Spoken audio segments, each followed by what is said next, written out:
Yes, you can use the cloud safely. Here's how. Hi, everyone. Leo Notenboom here for askleo.com. To paraphrase or mangle a quote from Star Trek, cloud and cloud. What is cloud?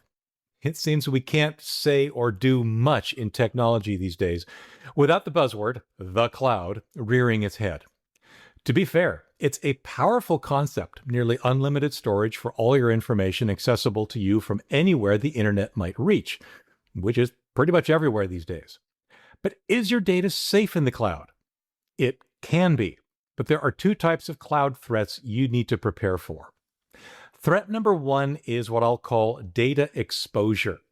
That means that someone who shouldn't have access to your information does. The most common scenario is actually someone hacking your account with the cloud storage provider. Once in, anything stored in your account is visible to the hacker. They can copy, view, download, duplicate, or share any of the information you might have stored online. A common worry is that someone at the cloud storage service will look at or copy your data or be compelled by law enforcement to provide access. For the first concern, obviously, we should ensure that all of our accounts are secured properly. This includes the usual litany of strong passwords unique to each account, not sharing them with anyone, and enabling two-factor authentication whenever available. A secure account is your best protection against hacking. Most people don't need to worry about the rogue employee or police officer with a warrant.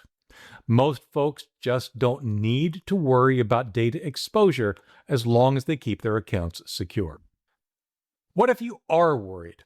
What if the data you want to store in the cloud is more sensitive than random family and pet photos? What if you want to make sure that no one without authorization can ever see it no matter what? Encryption is the answer. I use Cryptomator. It and similar tools ensure that the data you place online is always encrypted and safe from any prying eyes.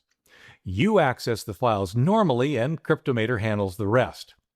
Hackers, service providers, even law enforcement, if they gain access, would only see encrypted blobs of random data. Your data stays safe and private in the cloud. The second threat, data loss.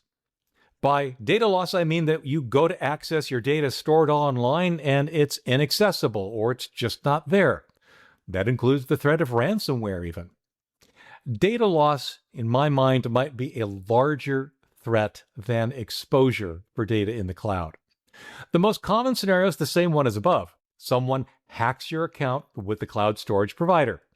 The hacker might then change your password, denying you access, or just delete all your files. The result is the same. You no longer have access to your files.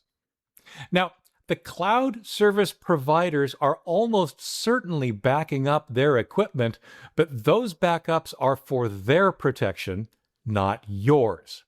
If a hacker deletes all your files, it's extremely unlikely that the provider will restore them for you.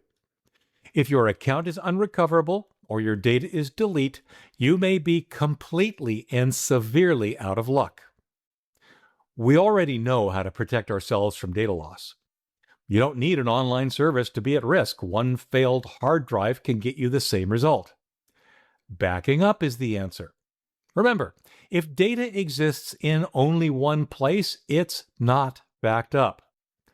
Online services are only one place.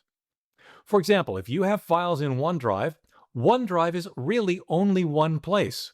Even if you have files in OneDrive on multiple computers, OneDrive again is still only one place.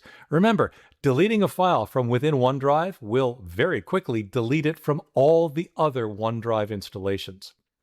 Make sure you've backed up those files somewhere else. Somewhere else could be a different online service, or your PC's external hard disk, or somewhere else entirely.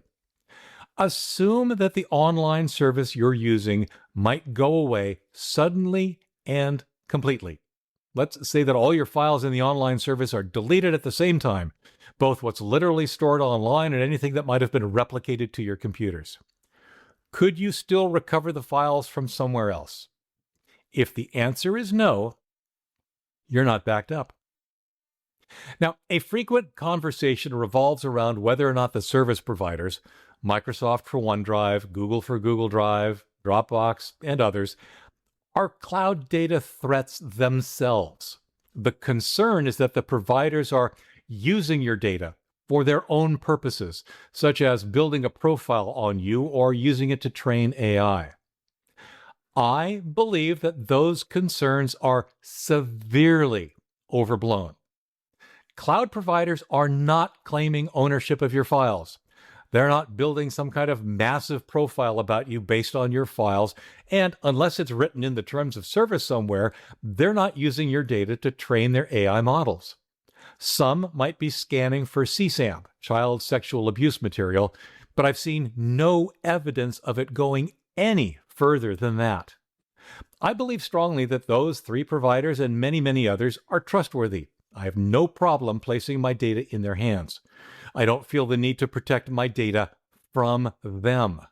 In my opinion, the data loss scenario presents a much greater risk. I'm more likely to encounter a problem due to a hacker than I am due to a problem at the service, and securing my account properly keeps me safe from hackers. Nonetheless, it can be a valid concern. It is important to trust the provider of your service. If you feel you can't, well, it's time to choose a different service. Choosing no service, in other words, not using cloud storage at all, seems to me a gross overreaction from where I sit, but many people do take that position. Besides, encryption solves this problem as well. If you only upload encrypted files, then they're of no use to anyone other than yourself. Use cloud storage, but use it wisely. Make certain that your account is properly secured and encrypt any data you consider sensitive before you upload it. Cloud services are a great part of an overall backup strategy and, honestly, a great convenience in general. For updates, for comments, for links related to this topic and more, visit askleo.com/128296. I'm Leo Notenboom, and this is askleo.com. Thanks for watching.